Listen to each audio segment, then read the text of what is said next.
ازيكم حبايبي؟ عاملين ايه؟ وحشتوني. يا رب تكونوا بألف خير. هعمل معاكم في الفيديو دوت كيكة من الكيكات اللي طريقتها سهلة جدا، وفي نفس الوقت حاجة حلوة وتشرف في اي مناسبة. لو عندك عزومة، لو عندك مناسبة الأولاد نجحهم وعاوزة تفرحيهم بحاجة حلوة وقيمة، وفي نفس الوقت الطريقة سهلة والمكونات موجودة عندك في البيت. هنعملها مع بعض في الفيديو بخطوات بسيطة جدا وبطريقة سهلة. يلا مع بعض نسمي الله ونصلي على الرسول ونبدأ مع بعض الفيديو. يلا يا حبايبي.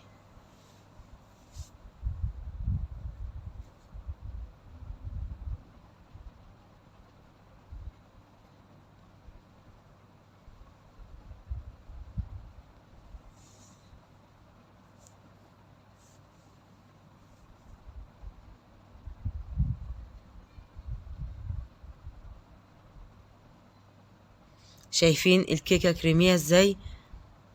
بجد جميلة جدا جدا جدا.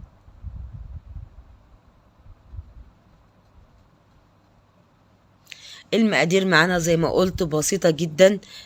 بيضة واحدة، عليها رشة فانيليا، وربع كوباية من السكر. هنضرب السكر مع البيض ضرب كويس جدا.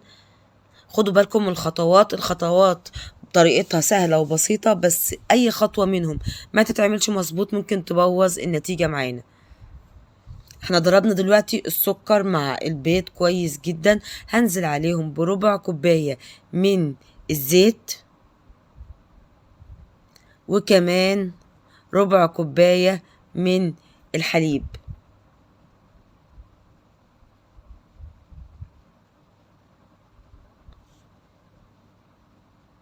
وهقلب الخليط ده زي ما احنا شايفين. الطريقة سهلة جدا جدا جدا. المكونات زي ما احنا شفنا بسيطة اهي. معايا كوباية من الدقيق.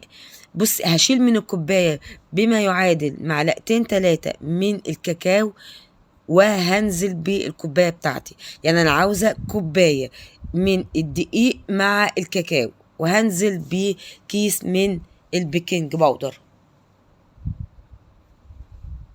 مهم جدا يا حبايبي ان ما نزودش الدقيق، عشان كده معيار الكاكاو هنشيله من كمية الدقيق بتاعتنا. يعني انا عاوزة الكوباية ما تزيدش عن كوباية، بنفس المعيار اللي عايرنا بيه السكر والزيت واللبن او الحليب. وقلبنا الخليط كويس جدا زي ما احنا شايفين، وده القوام بتاعه. هنزل بيه في صينية متوسطة من عندي،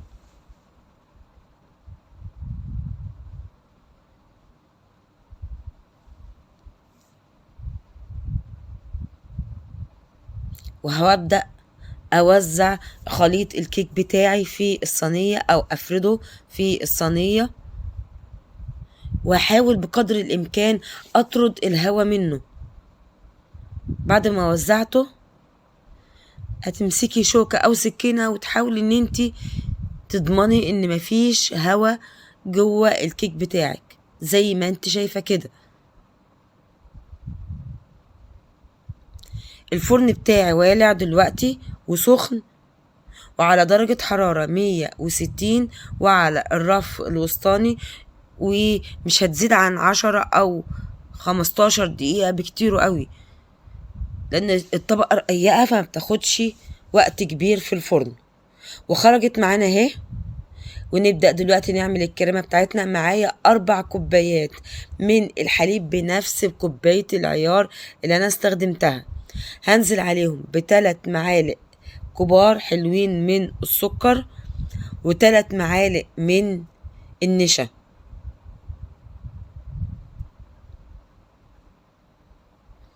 دلوقتي اللبن بتاعي على البارد بدرجة حرارة الغرفة، وهقلب النشا واللبن بارد معايا، لسه ما رفعتوش على النار.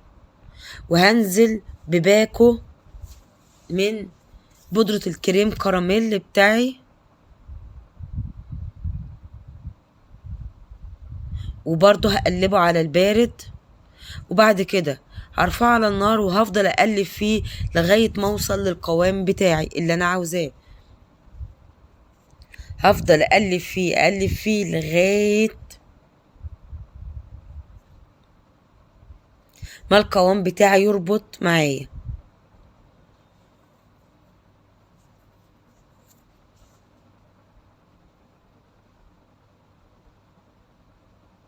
اللي وصلت معايا لغاية دلوقتي يا ريت ما تنسينيش في اللايك والشير والسبسكرايب، وكمان كومنت محفز. بجد الفيديو يستاهل. هنزل بالكريمة بتاعتي وهي سخنة على الكيك بتاعي، ودلوقتي هعمل الكراميل. معايا كوباية من السكر، هرفعه على النار، والنار بتاعتي تكون هادية عشان انا مش عاوزة السكر بتاعي يكرمل زيادة عن اللزوم او يتحرق مني. لما بتزيد الكرملة بتاعته بيبقى فيه مرارة. وعلى ما السكر يكرمل، معايا دلوقتي كوباية من الحليب، هنزل بيها بمعلقتين من النشا، وهنزل على السكر بتاعي كرمل. اول ما هتحطيها هيربط معاكي السكر، ما تقلقيش، هتقلبي فيه لغاية ما يفك معاكي في اللبن. هتفضلي تقلبي فيه لغاية ما يوصل الكراميل للصورة اللي انتي شايفاها كده.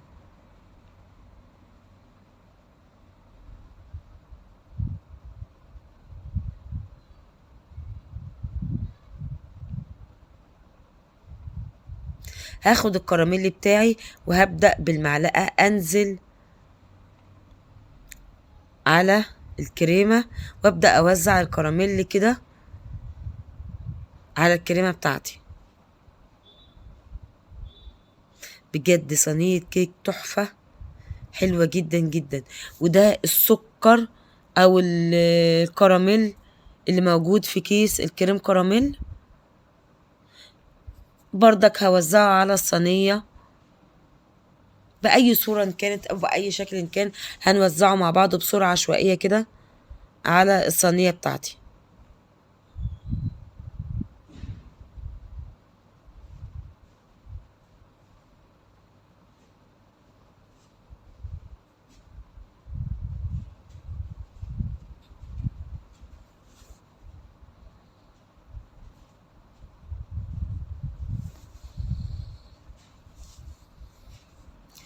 على فكرة